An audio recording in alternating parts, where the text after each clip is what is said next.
Welcome to Shri Rajiv Gandhi IAS academy. Friends, இந்த வீடியோவில் பிப்ரவரி 22ஆம் தேதிக்கான current affairs எல்லாமே பார்க்க போகிறோம். சரி, வாங்க பார்க்கலாம். ஃப்ரெண்ட்ஸ், இந்த வீடியோடைய நோட்ஸ் எல்லாமே கீழே பிடிஎஃபாக டிஸ்கிரிப்ஷன் கொடுத்துருக்கோம். அதெல்லாமே கிளிக் பண்ணி டவுன்லோட் பண்ணிச்சிங்க. அப்புறம் நம்ம டெலிகிராம் குரூப் லிங்க்மே கீழே டிஸ்கிரிப்ஷன் கொடுத்துருக்கோம். அதிலையுமே கிளிக் பண்ணி ஜாயின் பண்ணிங்க. நம்முடைய டெலிகிராம் குரூப்பில் கரண்ட் அஃபேர்ஸ் குவிசஸ் ஸ்கிரிப்ட் வரும். நீங்களுமே ஜாயின் பண்ணி அட்டன் பண்ணிக்கலாம். ஓகே, சரி வாங்க பார்க்கலாம். ஃபஸ்ட்டு, டைம் இதழின் 2025ஆவது ஆண்டின் சிறந்த பெண்கள் பட்டியலில் இடம்பெற்ற இந்தியர் யார்? இதற்கான ஆன்சர் பூர்ணிமா தேவி. இப்போ பார்த்தீங்க அப்படின்னா டைம் இதழ் இது அமெரிக்காவை சேர்ந்த ஒரு மேகசின். இவங்க பார்த்தீங்கன்னா உலகத்தில் இருந்து ஒரு 13 பெண்களை தேர்வு பண்ணியிருக்காங்க. இவங்க வந்து சிறந்த பெண்கள் அப்படின்ற மாதிரி. இதிலிருந்து இந்தியாவிலிருந்து தேர்வு செய்யப்பட்ட ஒரே ஒருத்தங்க பூர்ணிமா தேவி பர்மன் அப்படிங்கிறவங்க. இவங்க அஸ்ஸாமை சேர்ந்த வனவிலங்கு உயிரியலாளர், அஸ்ஸாமை சேர்ந்த வைல்ட் லைஃப் பயாலஜிஸ்ட். இவங்க என்ன பண்ணாங்க அப்படின்னா ஹர்கிலா அப்படிங்கிற ஒரு நாரை இனத்தை பாதுகாக்கிறதுக்காக நிறைய முன்னெடுப்புகளை மேற்கொண்டுட்டு இருக்காங்க. அதற்காக தான் இவங்களுடைய பேரை இந்த லிஸ்ட்டில் சேர்த்துருக்காங்க. இவங்க 20,000 பெண்கள் அடங்கிய ஹர்கிலா இராணுவம் அப்படிங்கிற ஒரு அமைப்பையே உருவாக்கியிருக்காங்க. அந்த அமைப்பு இந்த ஹர்கிலா அப்படிங்கிற பறவை இனத்தை பத்திரமாகவே பாதுகாக்கிறாங்க. அதுக்கப்புறம் இதை பாதுகாக்கணும் அப்படின்னு பல்வேறு இடங்களில் போய் விழிப்புணர்வும் ஏற்படுத்துகிறாங்க. இப்போ இந்த ஹர்கிலா பறவையை பற்றி பார்க்கலாம். ஐயூசிஎன் அப்படிங்கிற ஒரு பட்டியல். ஐயூசிஎன் பட்டியலில் ஒரு உயிரினம் வந்து எப்படி இருக்குது, அழிந்து வர நிலைமையில் இருக்கா, இல்லை அழிந்தே போயிட்டா, இந்த மாதிரியெல்லாம் நிறைய கேட்டகரிலாம் வைப்பாங்க. 2023ஆவது ஆண்டு இந்த ஹர்கிலா பறவை என்டேஞ்சர்ட் அப்படிங்கிற கேட்டகரியில் இருந்தது. அதாவது அழிவு நிலையில் உள்ள உயிரினங்கள் அப்படிங்கிற பட்டியலில் தான் இருந்துச்சு. ஐயூசிஎன் பற்றி பார்த்தீங்கன்னா international union for conservation of nature அப்படிங்கிறது, தமிழில் இயற்கை பாதுகாப்புக்கான சர்வதேச ஒன்றியம் அப்படிங்கிறது. இப்போது அந்த டைமில் 2023ஆவது ஆண்டு 450 எண்ணிக்கையில் மட்டும்தான் இந்த பறவைகள் இருந்தது. இப்போ பார்த்தீங்கன்னா அது 1800ஆக உயர்ந்திருக்கு. இதற்கு எல்லாமே இவங்களுடைய முயற்சி தான் காரணமாக இருந்திருக்கு.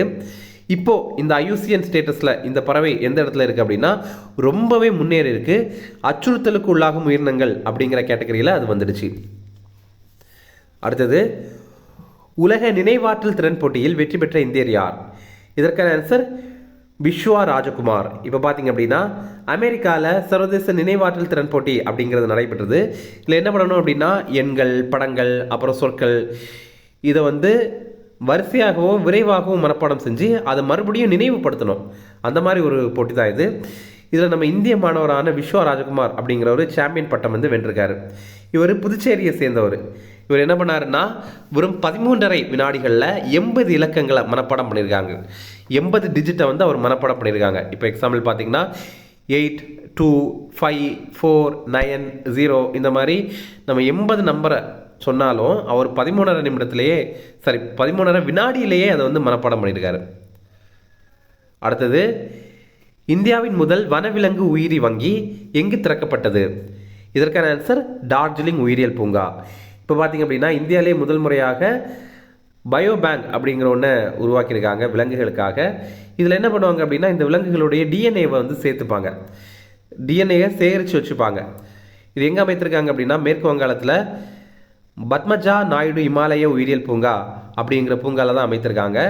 இந்த பூங்காவை வந்து டார்ஜிலிங் உயிரியல் பூங்கா அப்படின்னு பாப்புலராக அழைக்கிறாங்க. இப்போ பார்த்தீங்கன்னா நமக்கு கூட சென்னையில் வந்து வண்டலூர் ஜூ இருக்குது. அந்த வண்டலூர் ஜூவை வந்து உண்மையான பேர் என்ன அப்படின்னா அறிஞர் அண்ணா ஜுவாலஜிக்கல் பார்க் அப்படிங்கிறது தான். ஆனால் இதை வந்து ஷார்ட்டாக வண்டலூர் ஜூ அப்படின்னு அழைக்கிறாங்கல்ல, அந்த மாதிரி. இதில் வந்து வனவிலங்குகளுடைய டிஎன்ஏ வந்து சேகரிப்பாங்க. ஃப்ரெண்ட்ஸ், நம்ம ராஜீவ் காந்தி ஐஏஎஸ் அகாடமியில் சிவில் ஜட்ஜ் எக்ஸாமுக்கான ப்ரிலிம்ஸ் மற்றும் மெயின்ஸ் எக்ஸாமுக்கான கிளாஸ் ஸ்டார்ட் பண்ணியிருக்கோம். இதில் வந்து டெஸ்ட் சீரிஸுமே அவைலபிளாக இருக்குது. நம்ம இன்ஸ்டியூட்டில் ஆன்லைன் கிளாஸ் இருக்குது, அதே மாதிரி ஆஃப்லைன் கிளாஸ் இருக்குது. இப்போ புதிய பேட்ச் பார்த்தீங்கன்னா இந்த பிப்ரவரி 20ஆம் தேதி ஸ்டார்ட் பண்ணியிருக்கோம். நம்ம இன்ஸ்டியூட்டில் சென்னையில் அண்ணா நகரில் நம்ம இன்ஸ்டியூட் இருக்குது. இங்கே பார்த்தீங்கன்னா நீங்கள் ஜாயின் பண்ணி படிக்கலாம் அல்லது ஆன்லைனில் கூட படிக்கலாம். இது சம்மந்தமாக உங்களுக்கு ஏதாவது தகவல் தரணும் அப்படின்னா ஸ்கில் தெரியுற நம்பருக்கு கால் பண்ணி பேசிக்கலாம்.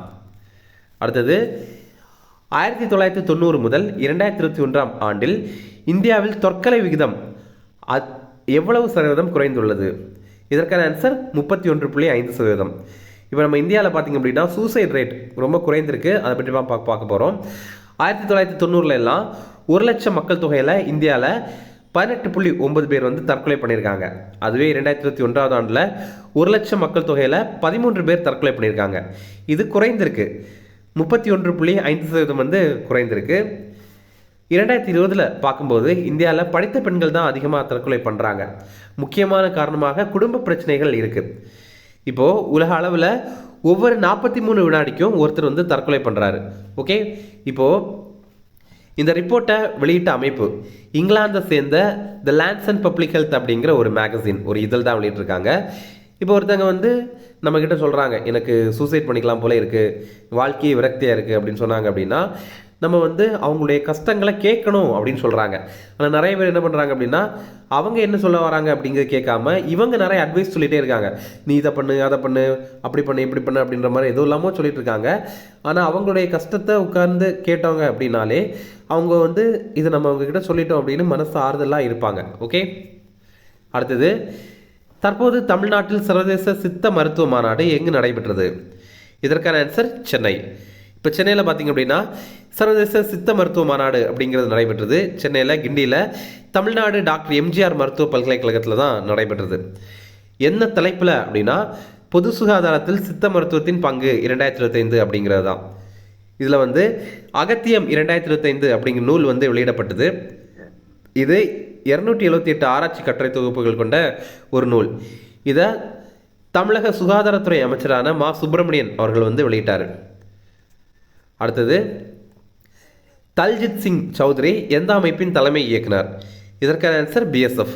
பிஎஸ்எஃப் அப்படின்னா பார்டர் செக்யூரிட்டி ஃபோர்ஸ் அப்படிங்கிறது, எல்லை பாதுகாப்பு படை அப்படிங்கிறது. இப்போ இந்த பிஎஸ்எஃப் மற்றும் பிஜிபி அப்படிங்கிற 2 அமைப்புகளை சேர்ந்து ஒரு 55வது சுற்று பேச்சுவார்த்தை வந்து நடத்தியிருக்காங்க. இப்போ பிஜிபி அப்படின்னா பார்டர் கார்டு பங்களாதேஷ் அப்படிங்கிறது. இப்போ இது என்ன அப்படின்னு பார்த்தீங்கன்னா, இப்போ பங்களாதேஷ் பார்டர் இருக்குல்ல, அங்கே வந்து இந்த பக்கம் நம்ம இந்திய பக்கம் வந்து பிஎஸ்எஃப் அப்படிங்கிறவங்க இருப்பாங்க. அதுவே அந்த பக்கம் பார்த்திங்க அப்படின்னா பிஜிபி அப்படிங்கிற ஒரு படை இருப்பாங்க. ரெண்டுமே இந்த இந்தியா பங்களாதேஷ் பார்டரை வந்து பாதுகாக்கிற படை தான். இப்போ இவங்களுக்குள்ளாடி எந்த ஒரு முரண்பாடும் வரக்கூடாது அப்படிங்கிறதுக்காக அடிக்கடி ஒரு வருஷத்துக்கு 2 முறை பார்த்திங்கன்னா இவங்களுக்குள்ளாடி பேச்சுவார்த்தை நடக்கும். அப்போது இந்த அமைப்புகளுடைய தலைமை இயக்குநர்கள் அளவிலான 55வது சுற்று பேச்சுவார்த்தை அப்படிங்கிறது இப்போ புதுடெல்லியில் நடைபெற்றது.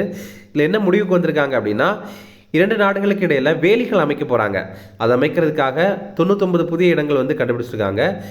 72 கிலோமீட்டர் தொலைவுக்கு வேலிகள் வந்து அமைக்கப்படும் அப்படின்னு சொல்லியிருக்காங்க. அடுத்தது, சில ஷார்ட் நியூஸ் டிஃபரன்ஸ் அதையுமே பார்க்கலாம். நயான மிர்தம் 2.0 அப்படிங்கிற ஒரு கண் பரிசோதனை திட்டத்தை வந்து கேரள அரசு தொடங்கியிருக்காங்க. இது ஏஐ உதவியுடன் செயல்படுத்துகிற ஒரு திட்டம். ஏஐ அப்படின்னா ஆர்டிஃபிஷியல் இன்டெலிஜென்ஸ், செயற்கை நுண்ணறிவு. இதை கேரள அரசு மற்றும் ரெமிடியோ அப்படிங்கிற நிறுவனம் இணைந்து வந்து உருவாக்கியிருக்காங்க. இது உலகத்துடைய முதல் அரசு சார்ந்த செயற்கை நுண்ணறிவு சார்ந்த கண் பரிசோதனை திட்டம்.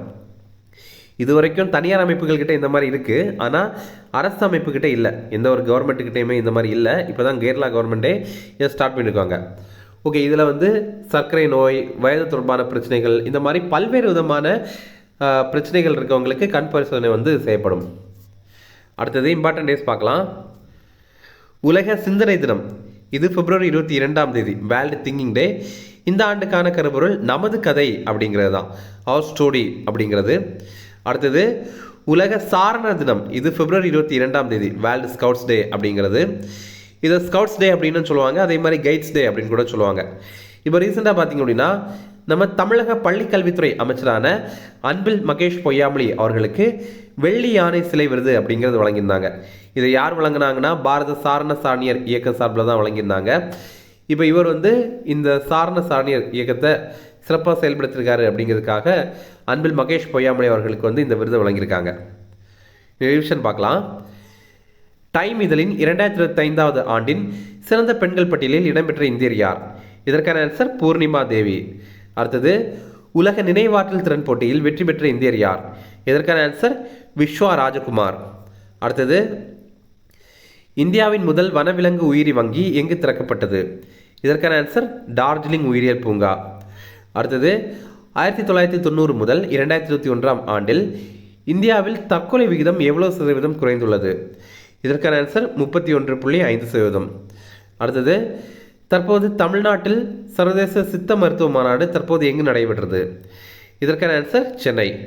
அடுத்தது, தல்ஜித் சிங் சௌத்ரி எந்த அமைப்பின் தலைமை இயக்குனர்? இதற்கான ஆன்சர் பிஎஸ்எஃப். அவ்வளோதான் ஃப்ரெண்ட்ஸ், இந்த வீடியோ பிடிச்சா கண்டிப்பாகவே லைக் பண்ணுங்கள். நம்மளே சேனலை சப்ஸ்கிரைப் பண்ணி வச்சிங்க, உங்களுடைய நண்பர்களுக்குமே ஷேர் பண்ணுங்கள். கண்டிப்பாக இது அவங்களுக்கும் மேலே தான் இருக்கும். அதே மாதிரி ஜனவரி மாதத்திற்கான முக்கியமான 100 கரண்ட் அஃபேர்ஸ் நம்ம போட்டிருக்கோம். நீங்கள் இன்னும் பார்க்கல அப்படின்னா கீழே டிஸ்கிரிப்ஷனில் கொடுத்துருக்கோம், அதை கிளிக் பண்ணி பாருங்கள். Okay, thank you.